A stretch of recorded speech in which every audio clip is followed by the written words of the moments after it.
Carrot grate ചെയ്തത്, ഇഞ്ചി അരിഞ്ഞത്, പച്ചമുളക്, കറിവേപ്പില, മല്ലിയില, സവാള.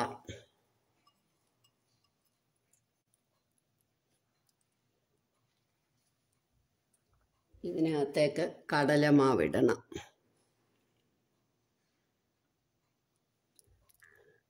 അരിപ്പൊടി, കടലമാവ് 1 കപ്പാണെങ്കിൽ അരിപ്പൊടി 3/4 കപ്പ്.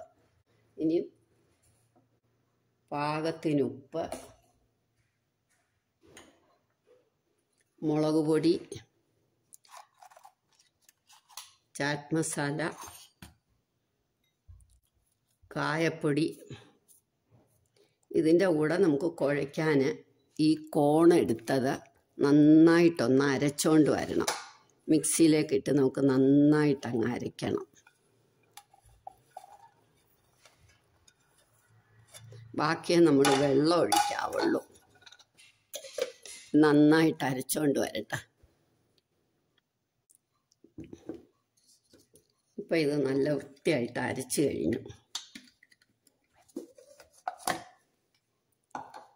ഇതിനി നമുക്ക് ഇതിനകത്തോട്ട് ചേർക്കാം.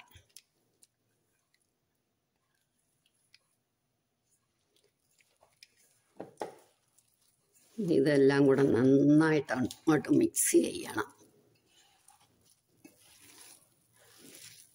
അപ്പോൾ ഒട്ടും വെള്ളം ഒഴിക്കണ്ട, ഇതിന് വെള്ളം വേണ്ട.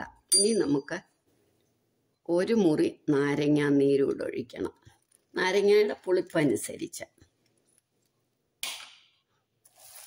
ഇപ്പോൾ പാകത്തിന് വെള്ളമായി.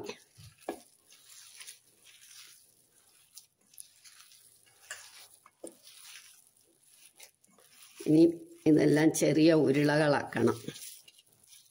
ഒരുവിധം ചെറുത്, ഒരുപാട് ചെറുതല്ല, കുറച്ച്.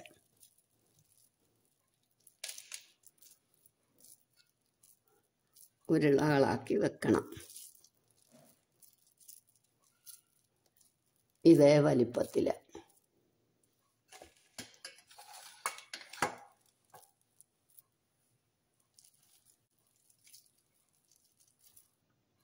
ഇപ്പം ഇതെല്ലാം നമ്മൾ ഉരുട്ടി കഴിഞ്ഞു. ഇനി നമുക്കിത് പരത്തി അടുപ്പേ വെക്കാം. നമ്മൾ സ്റ്റൗ കത്തിച്ച് ഇഡ്ഡലി തട്ടി വെള്ളം അടുപ്പേ വെക്കണം.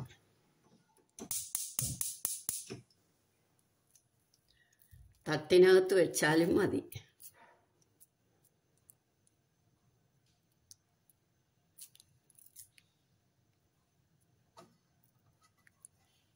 രണ്ട് തട്ട് വെച്ചാൽ ഒരുപാടെണ്ണം ഒന്നിച്ച് വെക്കാം.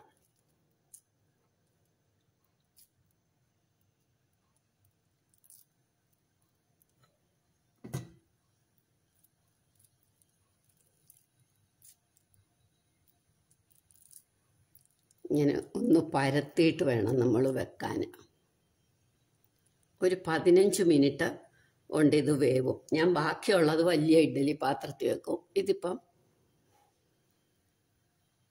ബാക്കിയുള്ളത് വലിയ ഇഡ്ഡലി പാത്രത്തിൽ വെക്കും. ഇതിപ്പം ഞാൻ ചെറിയ ഒരു ഇഡ്ഡലി പാത്രത്തിൽ കുറച്ചെടുത്ത് വെച്ചേക്കുക. ഇതിനി ഒരു 15 മിനിറ്റ് കൊണ്ട് വേവും. അപ്പോൾ നമുക്ക് എടുക്കാം. 15 മിനിറ്റ് ആയപ്പോൾ നമുക്കിതൊന്ന് നോക്കാം.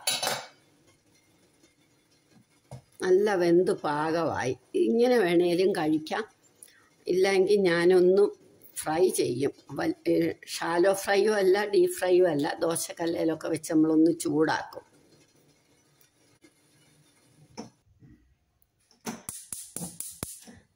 ഇനി നമുക്ക് ഇതുപോലെ ഒരു പാത്രം അടുപ്പേ വെച്ചിട്ട് കുറച്ച് എണ്ണ ഒഴിക്കണം. ഒരു 2 ടേബിൾ സ്പൂൺ എണ്ണ ഒഴിച്ചിട്ട് ഇതിലൊന്ന് നമുക്ക് ഫ്രൈ ചെയ്ത മാതിരി ദോശക്കല്ലിലൊക്കെ വെച്ച്, അപ്പോൾ ആ കുട്ടികൾക്ക് കൂടുതൽ ഇഷ്ടമാവുന്നത്.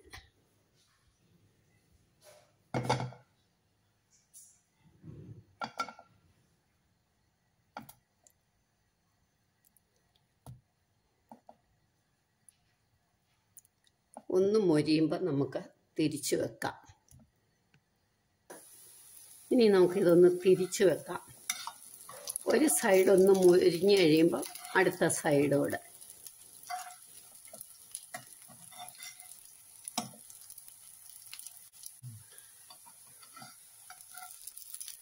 ഇപ്പം നമുക്കിത് 2 സൈഡും മൊരിഞ്ഞു. ഇവിടെ മൊരിഞ്ഞു, ഇവിടെ മൊരിഞ്ഞു. മൊരിയാതെ അടുപ്പയിൽ ഇത് മൊരിക്കാതെ വേണേലും നമുക്ക് കഴിക്കാം. ഇഡ്ഡലി പാത്രത്തിൽ വെച്ച് അങ്ങനെ എടുത്ത് കഴിക്കാം. നമ്മുടെ ബ്രേക്ക്ഫാസ്റ്റ് റെഡിയായി. നമുക്ക് പുതിന ചട്നിയും